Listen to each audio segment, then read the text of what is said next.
Hi everyone, it's Paul from This Designer. Today I'm going to talk about how you can reignite your passion as a creator. I'm going to talk a little bit about my own personal experience. It's been 2 years since I graduated university, and the first year I concentrated on obviously making money. It was really important, especially coming out of university with £60,000 worth of debt. And I went into quite a lot of detail of my first year experience working as a designer, which you can see at the top. But the biggest thing I learned from that year was that I knew it wasn't going to satisfy my creativity. And I could tell that because after 1 year of working as a designer, I had maybe one thing that I could put in my portfolio that I was proud of. Coming from university, where almost every single bit of work that I created, every single project, it was something that I was really proud of, and it was something that I wanted to put into my portfolio. And I talked a little bit about this in the 1 year recap video of how you really need to shift your perspective, because at university, you are essentially your own client. So you get to create all of the stuff that you like. Working as a designer, you have real clients, and usually your visions don't align exactly. And you do often hear a lot of designers saying that, they get bummed out, they lose their kind of creative drive because they're in the real world of design where they're getting told what to do. And I think it's only once you get to a certain level of where maybe companies are hiring you because of your style and because they want to work with you as a designer. They've seen what you do and they trust your process. Or maybe you're a creative director, you're running your own studio, so you can kind of call the shots. But I think for most other positions, if you're a graphic designer, a junior designer, you're going to be getting told what to design and how it should look. And I experienced this.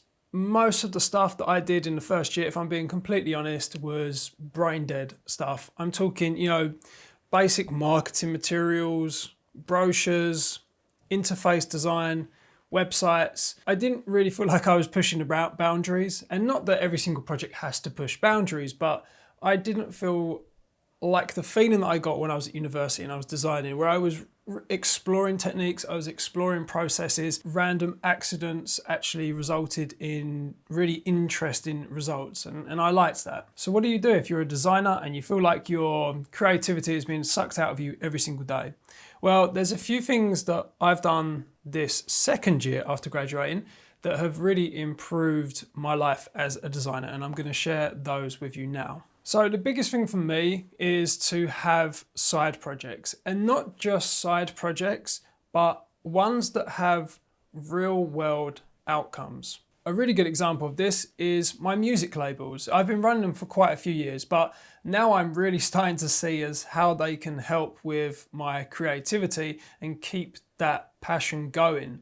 On my label, Drift Deeper, we've just released a new compilation. This was all designed by me. It was produced in this print studio. It's one of the main reasons why I built this print studio in my house. And I probably would have never have got the chance to design an album of music that I really, really love working as a freelance designer. Maybe I might be lucky, but going from the 1 year experience that I've had so far, which I know isn't that much, but I think you're going to be lucky if you're going to get to design an album full of music that you actually love. And what's also important here is that I'm not just creating a CD album and I'm just sticking it on Behance or Instagram. This has a real world outcome, and we are selling this and we're making money from it. And I'm working with lots of artists as well. And I think that because, the fact that you're selling it, people are buying it, and you're working with artists, artists are trusting you with their music to release this, there is a certain level of responsibility. I personally feel that you need that little extra kick to make you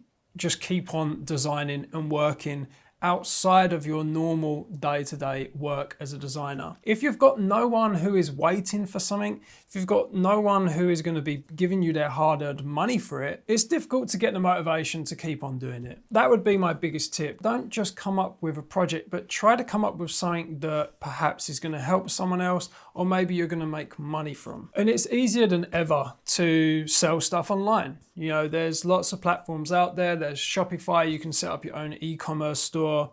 There's things like Etsy, which I want to get into as well. There's also other platforms where you can sell your goods.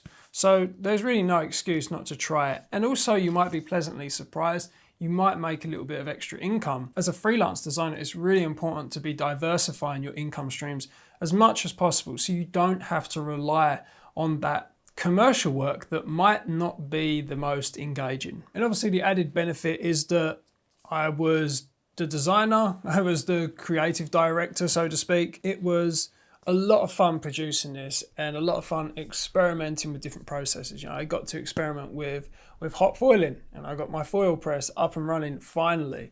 Would have a client have maybe had the budget to work with this or the time and patience to see what the outcome was going to look like?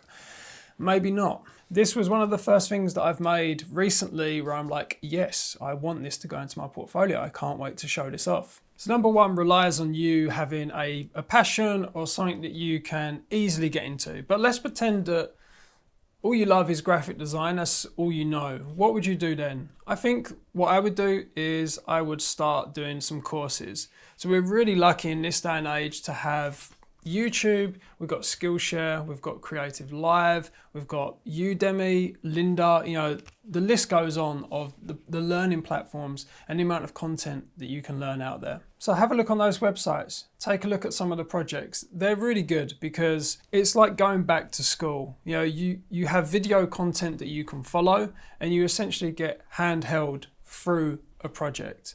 Now this is really good because first of all, you'll probably be learning a new skill. You'll probably want to do a course that maybe interests you haven't done before. But also, you'll probably get a decent bit of work for your portfolio because you're creating what you want and you're creating what you love, and hopefully you'll be putting a huge amount of effort into it because it's something that you're really, really passionate about. And I think this is important because really you only need 3 to 5 portfolio pieces if you're looking for jobs. It's all about the quality, not quantity. And I think that you only need to go through a few courses, really take your time, really learn the processes and produce something that you are proud of. And you've really improved your portfolio. And that was a huge thing for me. I really didn't like the fact that I had spent a year working as a designer and I had nothing for my portfolio. Now, sticking with the online learning, you can also do 30-day challenges. There are lots of them out there. There's 30 days of UI design, 30 days of lettering, of logo design. So many things out there that you can do. And these challenges are just a great way to keep you doing something every single day. Take a look on Instagram, put in the hashtag of whatever it is that you want to learn, and you can see all of the results that people are creating. And yeah, you get some amazing results. Now, the fourth thing relates to everything that we've just talked about, and that is to just have perseverance. Realize that if you're working full-time as a designer, realistically, you're going to have maybe 2 to 3 hours every single evening to work on these projects. In most cases, you're probably not going to be working every single evening. So realize that projects could take a number of months, even perhaps years. I know that a few big projects that I'm working on have already gone into over 6 months. And with the stuff that I'm doing in tandem on YouTube, I'm doing small projects on YouTube. I'm obviously doing the YouTube videos themselves, and I'm also doing commercial work and these big projects. So I realized that things are going to take a while to progress with these things, but just stick with it. I've been amazed of how much I've actually learned in this year doing these side projects and just trying to learn stuff myself. You will slowly get the hang of it, trust me. But yeah, don't get bummed out if you're unable to complete a project at maybe the speed that you was doing it at university, or maybe the speed that you see other people posting things online. I know that this can be a real kind of negative influence for some people. They look at their Behance, they look at their Instagram feeds, and they see all these people churning out these huge amount of content all the time. The reality of it is that usually they're working in a studio, they're collaborating with people, and therefore, they are not creating the entire website. They are not creating the entire animation. They might be working on the typography within that animation. They might be just working on the background illustrations. But you see people posting these things, it makes it look like they've done the whole entire thing.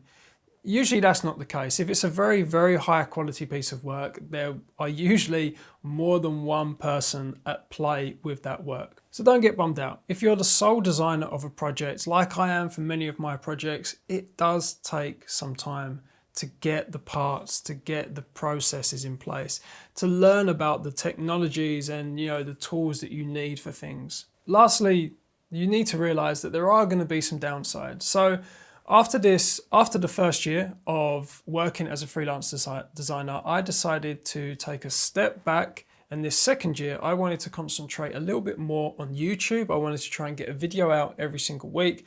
And I wanted to concentrate more on my own personal projects. That means I've only got so many hours in the day. I'm working less on clients' work, which means I am earning less money. Now, fortunately, I earn enough. And fortunately, in the UK, with the student loan set up, you only start paying back your loan once you earn a certain amount, which is kind of a good thing. I mean, education should be free, but we don't have to pay it back until we earn over a certain amount. I appreciate if you're in a different country and you need to start paying it back straight away.